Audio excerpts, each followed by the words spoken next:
Sometimes hatred hides behind phrases like, I'm just keeping it real.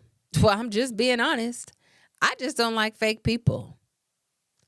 Sometimes it's envy, right? It's insecurity. Sometimes it's just pain looking for company. Sometimes it's just that misery that you just can't quite put an end to. You just can't quite stop it because it needs companionship. So we have to be clear, though, that, you know, it can all be hiding behind these insecurities that are deeply within us. And that's why it's good to do a good check and balance.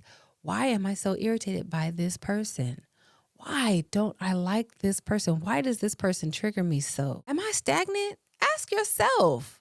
Ask yourself, do a checks and balances. That's why I said at the top of this podcast, take accountability, because I'm seeing it's tearing us up as a community of women.